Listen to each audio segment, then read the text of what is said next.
The window burst. Heat slammed into the front yard, and the roofline groaned like something alive. Captain Dan Mercer stepped out of engine 14, boots sinking into the dry summer grass, the smell of burning insulation already rolling across the cul-de-sac. Radios crackled. A dog barked somewhere down the street, and over it all the fire talked. That deep, hungry rumble he'd learned to trust. "Single-story ranch, heavy fire on the Charlie side," he said into the mic, eyes tracking the glow pushing through the eaves. "We'll make an interior push." A shift of air carried a sharper crack, like lumber splitting under pressure. The attic was starting to go. He felt it in his ribs. He pulled his mask down, snapped the seal, and drew one hard breath from the SCBA.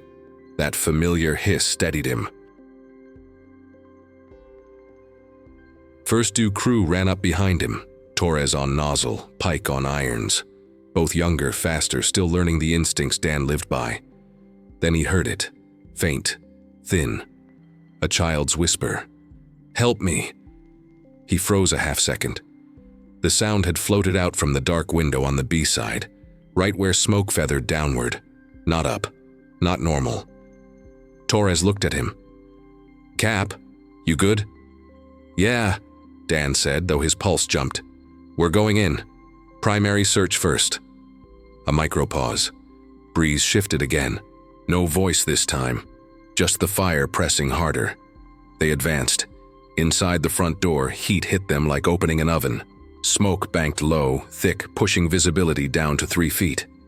Torres crawled forward with the line, nozzles sweeping in short bursts as they moved. Pike stayed tight on Dan's rear flank. Something popped deeper inside. Maybe glass, maybe a lightweight truss failing. Hard to tell over the fire's constant roar. They reached the hallway. Temperature climbed fast, rolling up Dan's neck even through his hood. He tapped Torres's shoulder, signaling left toward the bedrooms. A picture frame lay face down on the carpet, edges melted. He stepped over it, then hesitated. A small sneaker sat against the baseboard. Not burned, not worn, just placed. A quiet pinch inside his chest. Kids don't leave shoes like that unless they were running or carried. "Cap?" Torres asked, voice muffled through the mask. Dan stared at the shoe. The child's whisper came back to him. Too clear, too real. "Bedroom push," he ordered. "Let's move." They crawled deeper.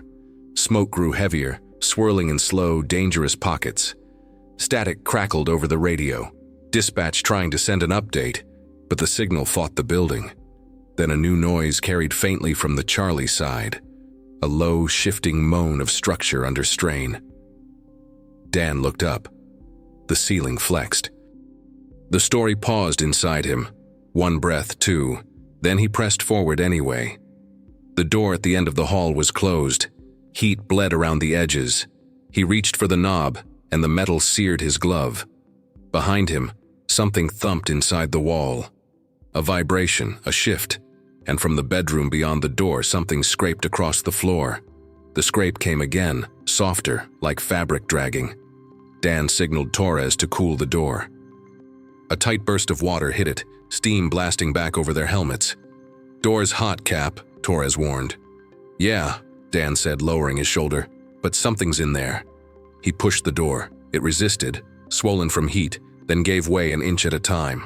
Smoke poured out in a choking wave. The room's interior glowed orange, but not from open flame, from reflection. Fire was close, maybe in the attic above. They swept the nozzle low. Steam hissed hard enough to rattle the walls. "Search right," Dan said. He moved left, hands sweeping under the bed frame, then across a toy chest, then along the wall. His boot knocked something small, a plastic dinosaur half melted. Another micro-moment hit him. A mental flash of when his daughter was 5, lining her toys in perfect rows across the living room. He blinked it away and kept searching. No kid, no movement now. "Cap, we're clear here," Torres said. Before Dan could answer, his radio cracked alive through static. "Engine 14, be advised. Neighbor reports family left earlier today. House should be empty." The message dissolved into static. Torres exhaled. Empty? Dan didn't move. Something's not adding up. And right then, distant, muffled, he heard it again. A whisper. Not words this time. Just a small, broken sound. From the far end of the hall, past the kitchen, toward the laundry area on the Charlie side. Secondary search, Dan ordered. They backed out of the room, heat intensifying by the second. A thump ricocheted overhead, loud this time. The attic was failing. Cap, Pike said, worried. We don't have much time. Then move. They pushed deeper. The smoke shifted colors, darker, oilier. Kitchen fires always did that. Something metallic pinged near the stove, then fell. As they crossed the threshold into the narrow back hallway, Dan felt the floor dip beneath his knee. Subfloor softening. Not good. He swept his light ahead, nothing but swirling black. Then a new sound came from the laundry room. A quick, sharp intake of breath. A child's breath. Dan moved before he even thought. Cap! Torres hissed. Temperature's spiking. We're close to flash. Quick search, 30 seconds. They entered. Washer, dryer, cabinets above, storage bins on the floor. Smoke crawled down the walls in sheets. Nothing. Then Dan's light caught a narrow gap behind the dryer. Insulation pulled outward, drywall fractured, a space big enough for a small body to squeeze into. Torres, pull the line back, he said. He reached toward the gap, then stopped. The tile under his glove was vibrating, not from movement, from structural failure. A deep groan crept through the joists, slow and ugly. We need to go, Pike said. Dan hesitated.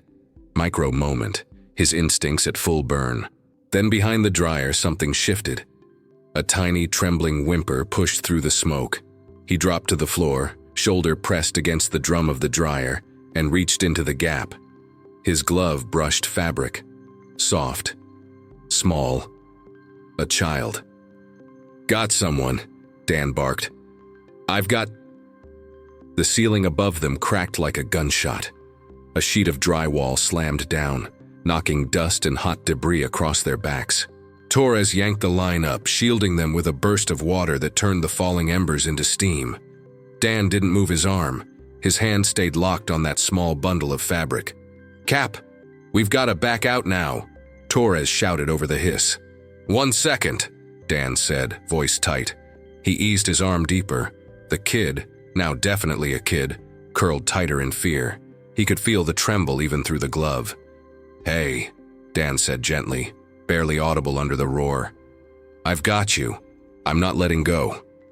The child didn't answer, but a tiny hand clamped around 2 of his fingers. Another quiet scrape. Not supernatural, just a scared kid trying to breathe. Dan pulled carefully. The gap resisted, drywall edges scraping against his glove. He adjusted the angle, flattening his shoulder. The floor sagged again beneath him. Cap, Pike shouted. We're losing this room. Almost. Got. Dan's boot slipped an inch as structural wood gave way. Then the child popped free, sliding into his arms, small, coughing, covered in soot. A microsecond of relief snapped through him. Then the attic above them roared like a blowtorch, flames pushing through new cracks. Evac path, Dan ordered. They turned toward the hallway and found it gone. A curtain of fire rolled across the upper half, eating the ceiling, showering them with sparks. Back door, Torres barked. They pivoted toward the kitchen exit. Visibility near zero. The temperature hit that dangerous threshold. That place where gear stops buying you time. Dan held the child tight against his chest, shielding the tiny body with his turnout coat. The kid coughed once, weak but alive. They crawled. Fire climbed the cabinets, racing across the soffit. Something metallic collapsed behind them, the dryer drum hitting the floor. Keep moving, Dan said. They reached the kitchen. The air tasted metallic through the mask.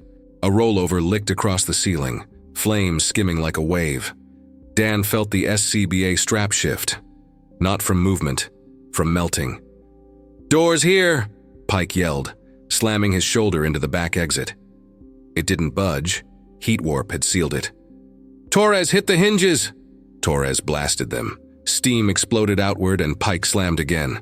The bottom corner cracked first, then the whole frame gave out, falling into the night air. They spilled onto the back patio, rolling into cooler darkness. Dan climbed to his knees, cradling the child as firefighters rushed in from the exterior crew. "Medic! I need a medic now!" he shouted. The kid wheezed, eyes barely open, soot streaked across their face. But breathing. Alive. A brief quiet settled around Dan. Not emotional, just the kind of silence that hits after surviving something you probably shouldn't have. Then a new voice cut through the night. "Cap, we have another report." Dan turned, heartbeat rising again. "Another what?" he asked. "A neighbor says the family has 2 kids. He felt the world tilt, just a hair, but enough. 2. He'd only heard one voice. His eyes moved toward the fire building, flames punching through the roof now, black smoke ripping into the sky. The medic lifted the rescued child, carrying them toward the ambulance. Dan rose slowly, joints stiff, gear burned, face streaked with soot. "Everyone back to the front," he said. "We're going again." The front yard looked worse now. Flames venting through the attic, roof sagging dangerously. A defensive posture made sense, but logic didn't matter when a child might still be inside. Dan approached the IC. "We have a possible second victim. I need one more interior sweep on the B-side bedrooms." Incident command hesitated a fraction. "You've got 3 minutes. After that, we pull everyone out." "Copy." Torres and Pike rejoined him, eyes still wide from the last run. "You sure there's another kid?" Pike asked. "No," Dan said, "but I'm sure we're checking." They masked up again. SCBA alarm still quiet, but wouldn't be for long. On entry, heat hit them harder than before. Fire had progressed fast, rolling across the rafters like a living tide. They pushed toward the B-side hallway, keeping low, heads down. A new sound punched through the roar. A sharp, rhythmic knock. Not fire behavior, not collapse. Something falling, something tapping. Then it repeated. Softer this time, from the second bedroom on the left. "Bedroom 2!" Dan yelled. They crawled in. The room was half collapsed, smoke swirling sideways from poor ventilation. A dresser had tipped over, pinning something underneath. Torres hit it with a short burst, cooling the immediate area. Dan swept the light and saw a small shoe. Not the same as before. A matching pair was now accounted for. He dropped to the floor, lifted the edge of the dresser enough for Pike to wedge a pry bar. Together they heaved it up. Underneath, a boy, maybe 8, curled into himself, arms shaking, coughing violently. "I've got you," Dan said, voice steady despite the burn creeping down his spine. "We're taking you out." The boy nodded, barely. No tears, just shock. Dan lifted him, tucking the kid against his turnout coat just as his low-air alarm chirped. That terrible, unmistakable ring. "Alarm's on," Torres said. "We need out now." They backed through the hallway. Debris rained down, bits of smoldering insulation, charred wood. A support beam cracked across the living room, fire exploding upward. The ceiling sagged, dipping like a heavy tarp. Dan pushed faster. Halfway to the door, the boy choked out a tiny whisper. "My sister, she went to hide. I couldn't find her." Dan froze one heartbeat, then realized the child he had found first wasn't the first one hiding. It was the second. This boy was the voice he'd heard earlier. He'd heard him through the wall, through fire, through everything. The house growled above them, a final warning. "Move!" Dan shouted. They burst through the front door as the roof partially collapsed behind them, flames shooting out like a blowtorch. Outside, cool air washed over them. Medics rushed forward, taking the boy from Dan's arms. The kid looked back at him, eyes wide, exhausted, but alive. Dan pulled his mask off, drawing in a lungful of night air that felt impossibly cold. Sirens echoed across the neighborhood. Crews transitioned to full defensive. Water arcs rose into the collapsing structure. For a long moment, Dan just stood there, hands on his knees, the hum of his low-air alarm still ringing in one ear. Torres touched his shoulder. "Cap, you good?" Dan nodded once. He looked toward the ambulance where both kids now sat with medics, scared, coughing, but safe. Quiet moments settled around him again. Real, simple, no heroics, no speeches, just the truth he'd learned over 26 years. Sometimes you run into the flames because someone whispers, "Help me," and sometimes that whisper is all you need.